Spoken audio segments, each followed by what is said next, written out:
Hi everyone, good evening and welcome to EX-HALE Online today with Pwavi. Due to a lot of network issues, I'd like to apologize. We're starting at 5:30. We initially started at 5, but we had a few hitches. So we're taking a retake again, and hopefully, by the grace of God, we'll get through this without any hassles. And trust me, we're getting better and better, and soon we'll perfect this.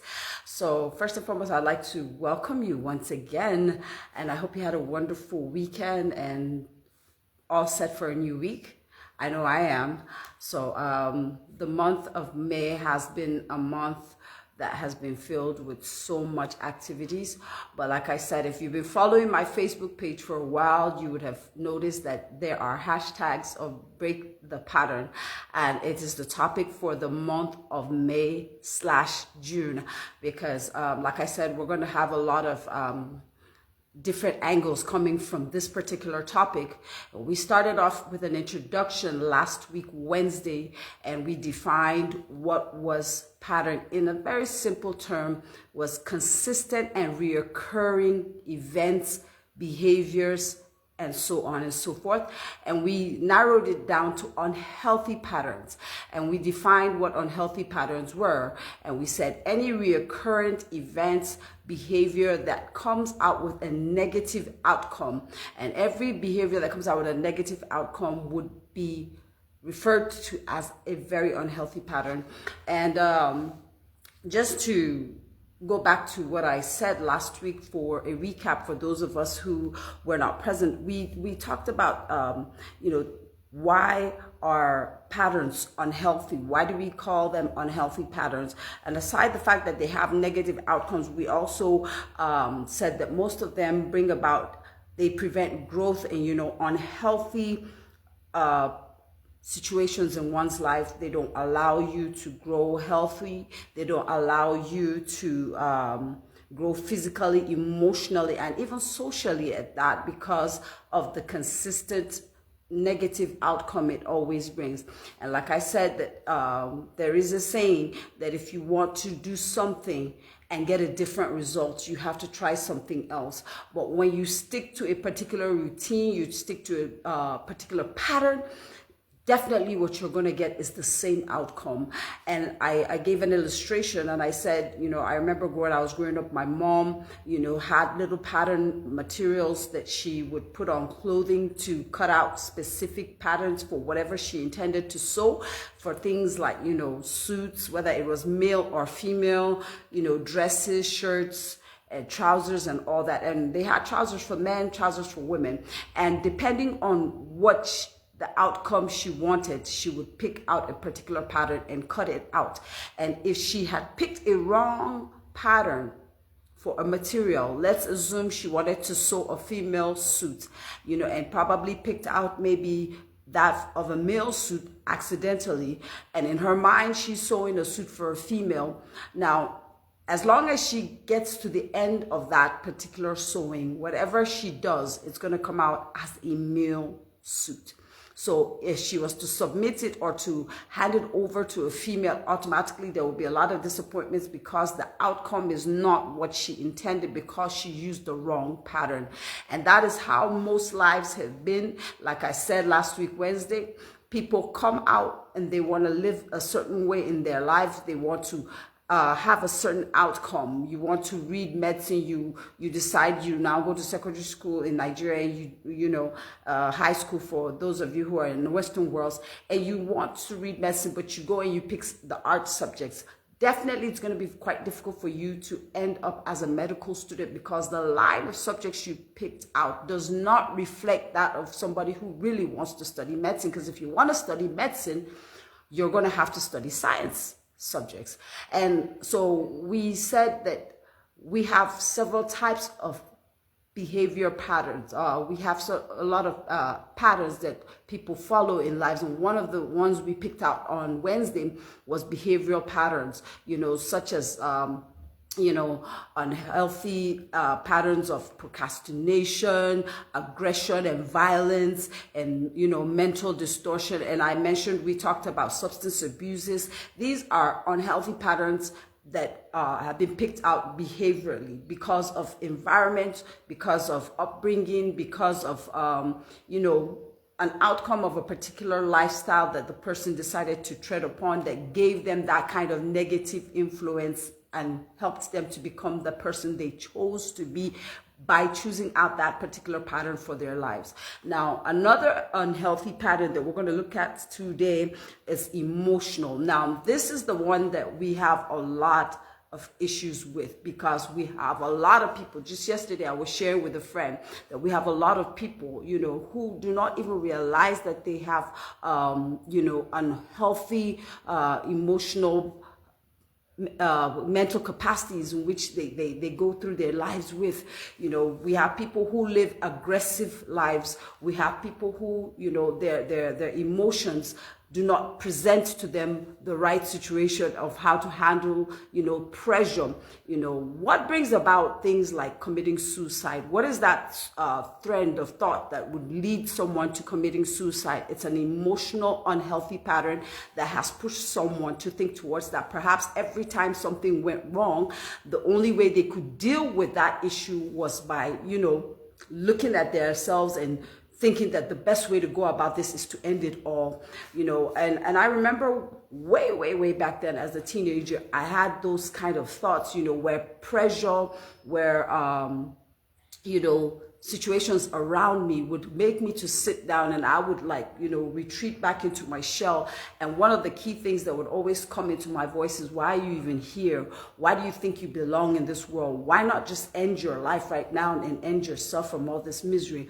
And it's not until I grew to a certain level and I started understanding that having suicidal thoughts, was very, very detrimental to my health, to my faith as a Christian, and obviously to the people around me, because when you do that, you're going to hurt a lot of people. And I know that we talked about suicide in one or two broadcasts when we were talking about other topics, but for the sake of patterns, we're going to address some of this emotional behavioral patterns that have led many down the wrong path.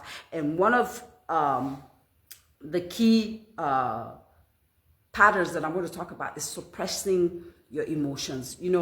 People do not know how to voice out what is going on in their minds anymore, what is going on in their hearts anymore. People have learned to suppress their pain, suppress their anger, suppress their bitterness. And I talked about it last week when I was talking about that of anger and violence. And I said, some people, it starts right from childhood. Now, you grew up as a child in a very unhealthy environment, or in your eyes it looked unhealthy because you were that child that was not heard. And every time you had something to say or something you were dealing with that you were going through and you needed someone to talk to, your parents were not available for you. And just before I cut the first broadcast, I was talking about parenting way back in the days. Some of us had parents who felt they were doing the best thing for us by aside the fact that they sent us to good schools and they felt that they gave us all the things we needed, they forgot one thing, which was their presence. And most children at young age crave the attention of their parents, because that is the stage in life where you really want to ask questions, when you want to talk about what's going on with you, especially teenagers. Because I remember as a teenager, I had so many questions, so many self-doubts, so many questions that I needed answers to, and there was really no one to answer those questions, because either my parents were a little bit too busy for that, and I didn't have seniors or elders around who were willing to give me answers to those questions. And so it became a situation where I had to suppress the feelings, the pain, the anxieties, the worries, the fears that I had.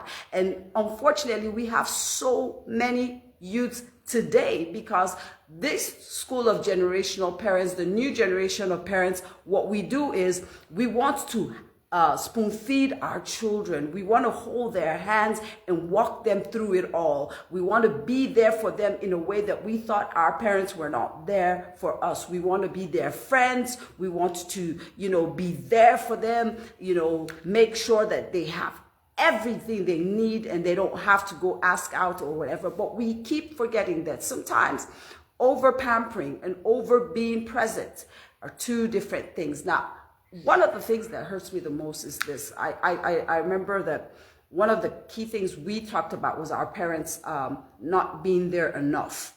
But here we are too present that we neglect to see their struggles. And guess what? We are raising a bunch of youths these days where they don't really need to ask us anything because we are not being parents to them. We are being friends to them, and not just friends. We are being the kind of friend that doesn't want to talk about certain things with them. So when it comes to parenting, they get the parenting from outside, from information on social media. They get it from Google, they get it from YouTube, they get it from TikTok, and that has helped the children to form their own security space, that's where they express their emotions. So I go on YouTube, I go on Instagram, I go on TikTok, and I see a lot of garbage that youths are posting out there in the name of being free, in the name of being expressive of their emotions, because now they have a platform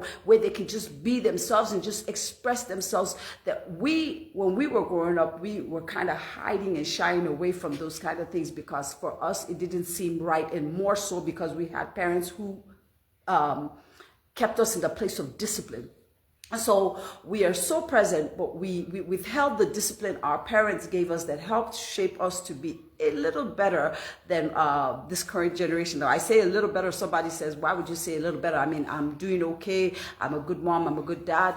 Well, that may be the case, but do you really know what's going on with your child? Most of us are busy being besties, and we are not sitting down to be parents where we could be present at the same time, be parents to our children to help them have that emotional balance. And so we have kids who feel it's okay to go out there and put their nudity on social media. We have parents who have made children so comfortable with themselves that, okay, you know what? You can speak your mind. You can say your mind. Be heard. We want to hear you. And so we have children saying their minds in the oddest of ways and expressing themselves in the oddest of ways. And so suppressing emotion, while it is a very unhealthy pattern, one of the things I think we also have to look at is how we choose to express that emotion, especially in these times that we're in. Remember that every time you put yourself out there in social media, there is no coming back from that. So for every time you come out with, those nude videos, those, smoking, talking about sex in the freeway, and giving yourself up for all sorts of things on social media. Because I mean, just yesterday, I was watching something that literally broke my heart. It's a bunch of teenagers, probably just fresh out of middle school, dancing a very provocative dance, and it was all out there. And I'm like, oh my gosh, the parents of these kids really have no idea. And if you tell them, they would tell you, no, my child cannot do that until they see those videos for themselves. And so unfortunately, we have a very expressive generation, but they are expressing it in a very unhealthy way, whereas during our time it was more of a suppressive emotions that were bottled up, and then we grew up becoming all over the place, and now we're raising children we feel should be very expressive, and we are not cautioning how expressive they should be. So a child can talk back to a parent, and the parent is just quiet and can't say a word because you have taught that child to be excessively expressive with how they feel. Another pattern of emotion that I want to talk about is chronic anxiety. And we have a lot of people who deal with that. I was one of them myself. When anxiety takes over your mind, your spirit, your body, you're anxious about everything, even when you really don't have to be. And because of that, you allow yourself to enter into a frenzy where everyone and everything is suspicious. Everyone and anything has they're after you. And I remember I had a friend of mine who everything, as far as she was concerned, was after her. So she lived a life of fear, a life of anxiousness, where she was literally always very tense, always very nervous. And there was really no way to explain to her, because she always had these defensive mechanisms come up really hard the moment you want to talk to her about it. And it's like, no, you don't get it. I know that this is not how it's supposed to be. I know that I messed up. I know I could have been better. And, we beat ourselves so much. And, again, it starts from childhood. I say that because we have a lot of parents today who have the opportunity to correct some of these emotional patterns that are so unhealthy that would eventually grow up and creep up. Number one, like I said, be present, but don't be too present that you do not want to instill some form of caution or discipline in the life of your child. Number two, I want you to watch out for those signs and symptoms whereby your child is afraid of so many things, so afraid of failure. One of the greatest fears I ever had was the fear of failure, that it didn't allow me to be the kind of child that I wanted to be, because I was trying too hard to impress my friends, too hard to impress my family, too hard to impress my dad in particular, because my dad was so good at what he did. So I was constantly under pressure that I put on myself, because I felt that I needed to meet up and I needed to, match up with some of the things that I felt were my father's achievement. And we have a lot of people out there who are doing this to themselves, and beating themselves down the moment something, even when you do good, you cannot appreciate you. And that's the part that bothers me. Learn to celebrate you. Learn to celebrate your little attempts towards victory, because these things matter. Don't put yourself in that place of fear. Don't put yourself in that place of anxiety where you believe that everything around you just has to be 100% perfect. Now, while it's good to have a perfect life, a perfect outcome in everything you do, know that sometimes it can be very, very difficult to be 100%. Don't beat yourself about the 20% you did or the 50%. Celebrate it. Celebrate it. You deserve to celebrate yourself. You deserve to celebrate your win. And I know that we talked about this in past episodes where I said, learn to celebrate you. Learn to celebrate your wins. Learn to celebrate your victories. Don't beat yourself up about it. Don't tell yourself that you are not good enough. Don't tell yourself that you didn't measure up. Don't tell yourself, I didn't do this enough. Oh, I did this too much. I should have done a little less. Learn to accept who you are for who you are, and just strive to be better day by day, one day at a time, like I always say, and it makes life so much easier when you do not put yourself in that kind of position. Another example of an unhealthy behavioral pattern would be jealousy, envy, and we have a lot of that in social media now going on, where people are putting out themselves, and like I always say, it's not everything you see on social media that you should believe. Don't allow yourself to be carried away because that classmate of yours showed you trips of them going outside the country, living the luxurious life that you see, and then you put yourself in the position of jealousy, envy, and then you're telling yourself, why her, I was so much better than her in school, I was so much better than him, and someone is posting their relationship status and you're angry about it, or you see the perfect wedding out there and then you're talking about, oh, after all this, is this wedding even gonna last? I see a lot of things when I read social media comments, because for me, the moment I see a post, one of the things that thrills me is I go to the comment section and I want to see the mindset of everyone out there. You see a lot of things. There are people that would see something good and call it something else only because they're upset about it. And you see, these things didn't start from adulthood. This thing started from childhood. Remember, I said these are reoccurring things that always come about with a negative outcome.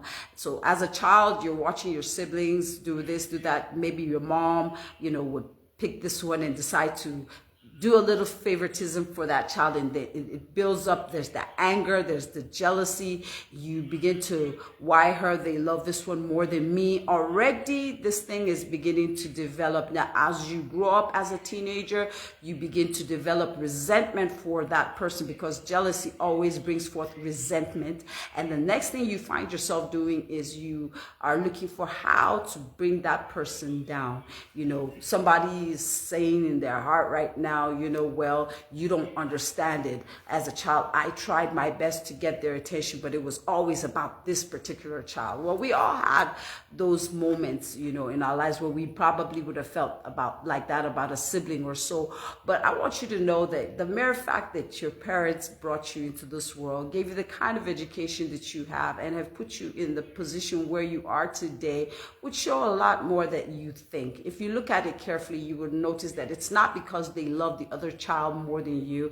It's just probably maybe because the other child needed more attention at that time than you. I'm a firstborn, so I know how that feels. Like, you have a lot of younger ones, and you just feel as if you're always pushed aside. You have to do all the hard work. You always have to take the fall. You always have to do this. And so somehow you begin to, envy your younger ones, or begin to, resent them for one thing or the other. And if you're not careful, if you don't checkmate that, you grow up with that anger, you grow up with that bitterness, you grow up with that malice, and you tell yourself that, look, I will not forgive this person because this person deprived me of so. And because you put yourself in that position, because remember, it's a decision to be jealous. It's another thing for you to look at it as, you know what? It's not like mommy and daddy doesn't really love me. It's just that they kind of probably feel this one needs their attention more right now. But you see, we always look at it from a negative perspective, and that negative perspective you're looking at is that emotional unhealthy pattern that I'm talking about. Because if you don't checkmate it when it starts, it only grows, and the more it grows, the more you feed it with other things that you see around, and your mind will just tell you that, look, you know what, this is what it is. And I had this friend who, everything and everyone didn't mean well for them. And even when you were trying your best to be there for that person always felt like, no, you had an evil motive towards them. So it's always, okay, this person did this to me, this person did that to me, and I remember one of those days saying, could it be that it's your mind that it's telling you that these people are after you, including me? And if you look at it carefully, probably that's not what it really is. You are probably misinterpreting it, because again, what makes for behavioral emotional patterns? Emotions are how you interpret your feelings, right? Such a difficult word in the normal day. So when you interpret your feelings in a negative perspective, it would always come out the way you want it to. So why not interpret it in the positive rather than in the negative? Why don't you tell yourself that, you know what, oh, my friend is getting married. I'm really happy for her, because if she's getting married, it's a sign that I may soon get married, rather than saying, why should she get married before me? I'm more prettier. Is she trying to tell me this? And no, don't allow your mind to sell you such information, because the moment you do that, it's only going to grow, and you're going to find ways to feed it. And as you feed it, it will really escalate to something worse. So you might want to sit down and tell yourself the bitter truth. How you vision things. How do you interpret the things that you see? The things that you hear, they're the things that will govern your emotions. I was somebody that was always, when I was growing up, on the angry side. And my anger came from a place of, every time I happen to want to work extra. I'm the one that always has to take everyone's falls. And every time I did that, you know, the more I said it, the more I believed it, and the angrier I became. So that even when I grew up as an adult, I was filled with so much anger towards some certain people in my life because I felt that they were responsible for the situation, until I began to take responsibility for how I was thinking. Because most of the time our emotions come from up here. How you process something, how you interpret that message that person sent you. Somebody sent you a lovely message and you interpret it to be an attack. You know, somebody's just trying to say, you know what, hey, I appreciate the things that you're doing. However, I wish you could do it like this. And rather than taking that message to be like that, you take it to be like an insult. So your mind tells you this person just insulted me. So you get all worked up, you get all angry about it. Remember, I told you the emotions start up from here. So you might want to check how your mind processes some of the things that you hear, because it may not really be exactly what you hear. It may not be the way you see it. It may not be the way you feel it. But if your mind tells you that, before you know it, it's going to eat you up, and you're going to continue feeding it, because the more you ponder on it, the more your mind is telling you, wait a minute, in the midst of this, she said this, she said that. Is she trying to also say this and that? And the person gave you a very simple message. You know, always find out, come on, what is this person trying to say? What's the good in this? It was a pastor friend of mine years ago who always said, always, even if you feel the person did something wrong or said something wrong, give an excuse for why the person said it or did it, and it'll make life so much easier. So you don't live a life of anger, bitterness, jealousy, strife, resentment, because all these things that I just called are all unhealthy emotional patterns that we develop along the way because of how we chose to view life or view people. You know, life is not so difficult. You know, I'd always tell people that even the person that we term as bad, I mean, it's because we chose to see that person as bad. Even if some people show you they're bad, there is good in everyone. So why not view the good and try to help that bad person, you know, look and focus more on the good on the inside of them. And that will take me to probably my next unhealthy pattern, which would be how you think, your thinking pattern. How do you think? What goes on in that mind of yours every day? What are the thoughts that you feed your mind? What are those things that you, when you're alone, go on in your head? You know, because like somebody would say, you are what you think. And every time you allow your mind to think of something negative, believe it or not, the more you think about it, the more you attract it. There's someone that says the power of the mind is a very strong thing. There's this book I told you I was reading some time back, The Secret, and it was talking about how strong the power of thinking, how strong the power of the mind can be. That if you put your mind and you focus your mind on a specific thing for a given period in time, before you know it, somehow, the book would say the universe has a way of bringing it to you. So you focus and you think of a lot of wicked things, a lot of evil things, a lot of manipulative things. And guess what? Your life will be full of that. And that's why the Bible would say, you know, whatsoever be pure, whatever would be good, whatever would be righteous, whatever would be kind, whatever would be pure, whatever it is, think on these things. Think on good things. What are the kind of thoughts that go on through your mind on a daily basis?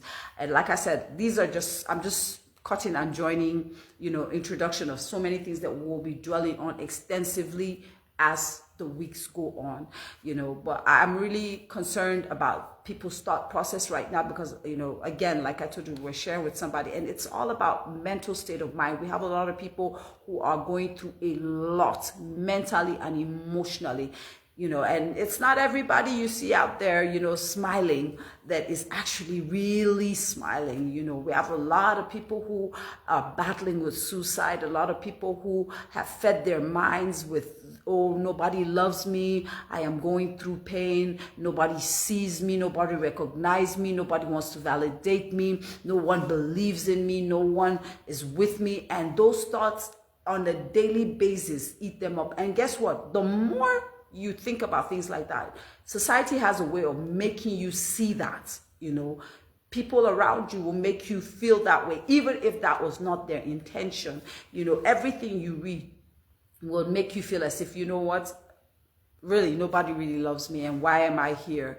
And that would lead you to all sorts of thoughts that will begin to find expression and find, like they'll begin to manifest themselves in the weirdest things around you. So if you have anything that you have been thinking about for a while now, and you know that that thought is not healthy for you, whatever it is, self-condemnation, oh, come on, immorality, you were thinking about sex, your mind is always thinking about, how you want to sleep with this person, how you want to sleep with that person, sex. Trust me, what's going to happen? Eventually, everyone who comes around you, you're going to see that person as a sex tool, because your mind has always been on it. So there's a way to divert your mind and think good thoughts, think happy thoughts, think thoughts that are positive. Think thoughts that when you wake up, look, this world is a better place. Think thoughts like, I'm going to get up and I'm going to take over the world. Think thoughts like, you know what, the world needs to hear my voice. I have something to offer this generation. And when you begin to focus on stuff like that, make your mind healthy. Make your head inside healthy, so that whatever comes out will be positive. Like they would say in the world, you are what you think. And the Bible will tell us that, like, again, I like using the Bible because I'm a Christian, will tell you, out of the abundance of the heart, the mouth speaketh. So it's whatever has been going on the inside of you, we see outside. So think positive.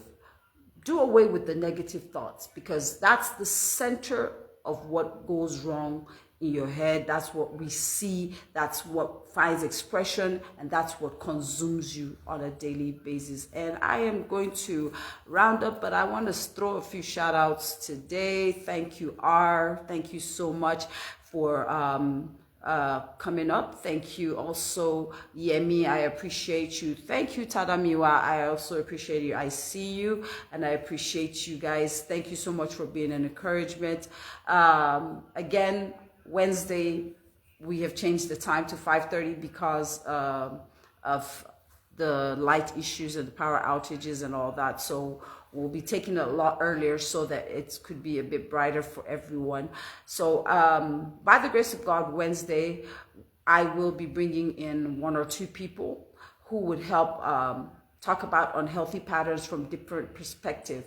But one of the major perspectives of the unhealthy patterns that we're trying to break is unhealthy mental patterns, the things that go on in our minds, particularly because those are the things that we are seeing take precedence over so many things these days.